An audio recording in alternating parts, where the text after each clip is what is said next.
Hello friends, good morning. Welcome back to the online classes. Today I'm going to revise lesson number 2, Nelson Mandela. Okay, we know Nelson Mandela, who was in prison for almost 30 years. Okay, he was in prison for 30 years and he fought for the freedom of the blacks. As we know that South Africa was under white people and they made these black people of their own soil to be slave and tortured them very badly. Nelson Mandela, when when he grew up and he came to know about when he learned that the blacks are under white people and they do not have any freedom of their own, he started a movement. He joined the African Congress Party and started to work with them and fought for the freedom of the country. Yeah. So when he joined the African Congress Party, he started working for the freedom of his for the people. Now, when he was a child, he had some another notion for freedom. As a child, he understood freedom means just to run about in the field, run about near the house, play, do what he wishes, what he desires, and that also in obedience to the parent. So he was under control of his parent, obeying his parents and doing all the necessary things, as well as doing his own wishes and desire. He was not knowing the rules and regulations of the government or the white people had put on the blacks. So he was just enjoying. For him, the freedom was just to enjoy the life. When he grew up, he found that it was not all freedom. Okay? When he came to college, then only he realized that it was not he only who did not have the freedom. It was like him, many other, those who were black, they also had the same problem. They could not choose a good college, they could not choose a good subject, they could not choose go to the best libraries. They had a lot of problems. So he understood this, he realized this and started thinking about himself as well as other youth in the South Africa. He said that every person has got two duties. One towards his family and second one towards his country. Towards his family, he says that we have to take care of the family as a son, as a father, and as a husband.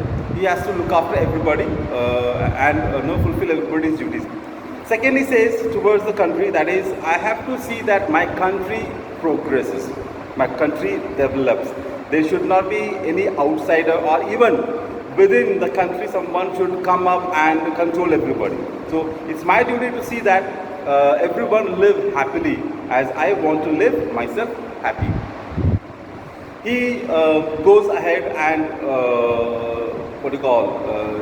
he tells that everyone has got the fire of love. It doesn't extinguish.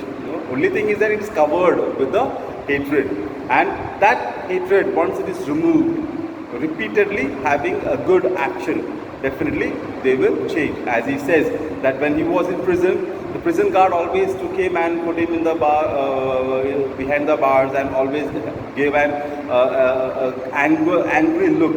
But he always gave him a beautiful smile. Always gave a beautiful smile, and that changed the attitude of this guard. And he started talking to Nelson Mandela, speaking to Nelson Mandela. So the chapter actually begins from the inauguration of the Union Building, where everybody sitting as the elections had been done in South Africa, and he was elected as the new black president of South Africa, first black president. And all the dignitaries of the world had come to give their respect and honor to Nelson Mandela. As he was taking the oath, he saw that all the military officers, whether it is Navy, whether it is Army, whether it is Air Force, everybody, all the generals of the army, they all stood in front of him and saluted him, and they all had a good respect towards him. So these generals saluted him. So he just went back in the past, and he was just thinking that when he was in prison, these generals would not give him any respect. They used to command and abuse him and beat him. All those things were happening, but never gave a respect. But today they were giving him respect. So how changes? Time changes. Earlier, the same people were not looking at him, but today they are giving respect.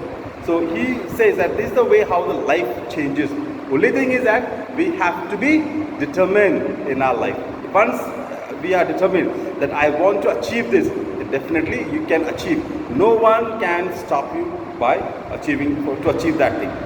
Now, he says that, of course, the South African land soil is very rich. There are lots of minerals, okay, very especially gold and diamond. But Nelson Mandela says that for a country, it is not the minerals which are more important. It is the gem of the country is their people. Okay, its people. People are the most important gem of a country, because if people are there, then the country will develop. If simply by selling the diamond or the gold or other minerals, the country may not develop. But if people are there and people think unanimously together and work together, the country will develop like anything. So he says just tells that how different aspects of life had. As a childhood, he had a different notion of freedom. When he grew up, something different was there and started working for the freedom of his country, moved place to place, motivated people and sacrificed and got the freedom. He also says that we should never forget the people who had sacrificed their life to get the freedom. Today, they are not there to enjoy this freedom, but we have to give respect to them. We have to honor them who had sacrificed their life. So freedom doesn't come within no time. For that, we have to had a lot of struggle, a lot of sacrifices had to be done. Finally, just says that what freedom we have got, we have to cherish it, we have to nourish it. We should not simply spend it or spoil it and give to others. And I believe you might have understood the story. Thank you.